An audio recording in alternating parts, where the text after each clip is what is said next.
Well, we got to talk about this one. One Piece coming to Netflix. Is this going to be another rendition of a anime getting ruined and absolutely destroyed, like they did with Cowboy Bebop?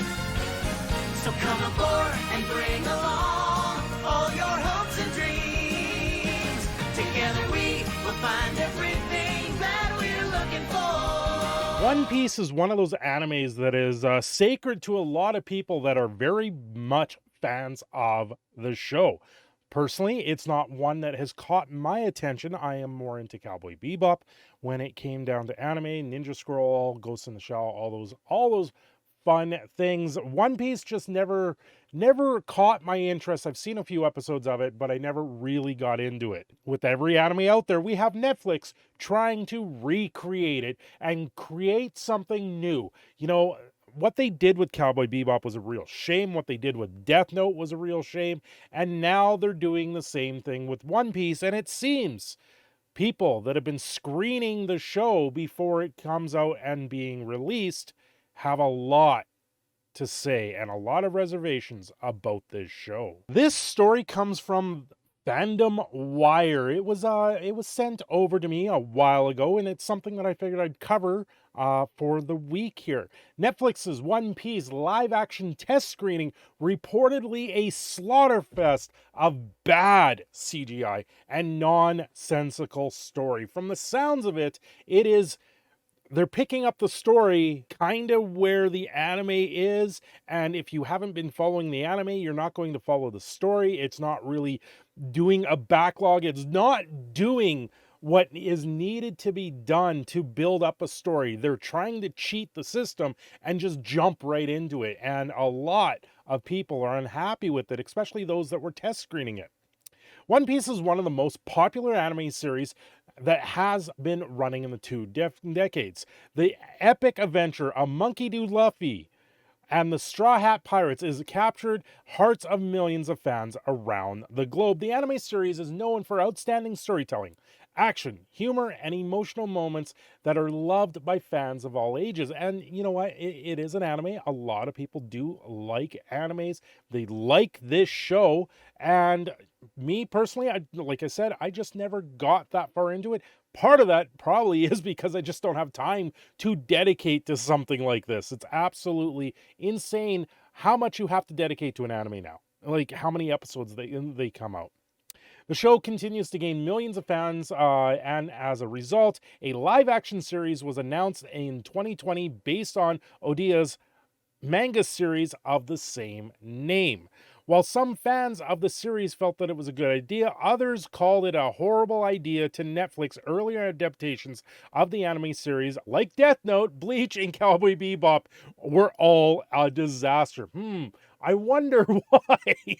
It's fun. I haven't read this ahead, and it's funny that two of the three that I named are right there. Recently, a trusted scoper at from Hollywood tells that the CGI in the One Piece was abominable, was just horrible, and fans were not surprised about it. From this Divinity Seeker, we're just gonna go open up their tweet on it, because they're also talking about Avatar: The Last Airbender, which is one show that I am very interested in.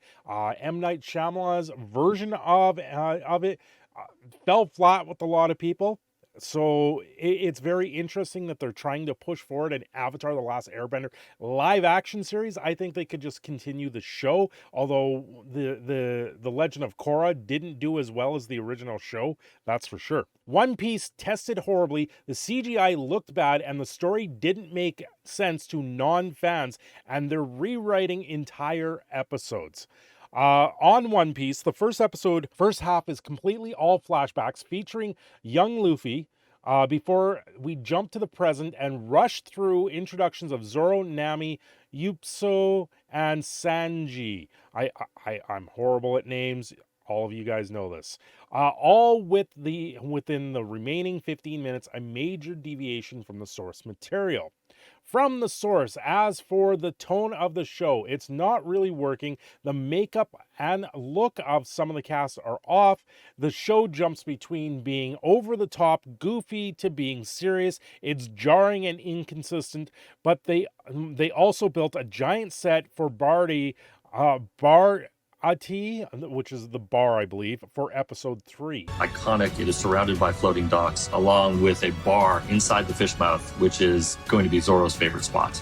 Now, I gotta address this Divinity Seeker account. It seems that they get a lot of flack for breaking news stories like this for Netflix, for a lot of things with Marvel, and it seems that they've been pretty accurate with things in the past. Now, everything at this point, until proven otherwise, should be seen as a rumor. It is a rumor more than anything else. However, a lot of times when they come out and they say these things and they're right, and we also have a track record with Netflix over adaptations of animes, you got to sit there and believe that what they're doing to this one is no different. Now, I do find it interesting because Netflix put up like a 2-minute documentary on them building these sets for One Piece. So it's a very interesting background with the actors. So there is a little bit of hope there, I believe. But this is Netflix. They are known for ruining animes, and I don't know if this is going to be any different. Odia is working alongside the Netflix team as the executive producer for the show. So there is a little bit more hope here that things are seen to light. But when the CGI is cheaped on and they have to build in so much more on the set, you know things are not going to go as well. It is very different on this situation. How this One Piece Netflix series fare, it's going to depend on a few things too. Mostly because they have such a massive manga version of the show, or of the telling of the anime. We'll have to see if it gets canceled right away or if it actually can succeed in getting through an entire season. I know with Cowboy Bebop, I turned it off about halfway through and said, no, I'm not watching anymore. This is absolutely horrid, and what they've done to the original series was a tragedy. Hopefully One Piece can piece themselves together. Let's just hope that they don't turn around and make this as bad as the Dragon Ball live action movie that was out there. That thing was so abysmal, you couldn't even recognize the original form of it. We will have to wait to see where this one lies, but I tend to believe that a lot of people didn't like the test screening, and they're going to have to do rewrites or figure out where they're going to go with this in the long run. Anyway, I'm your proud Canadian Phoenix, Cindershadow. I hope you like this one, a little short one. Don't forget to like and subscribe. I will see you all next time.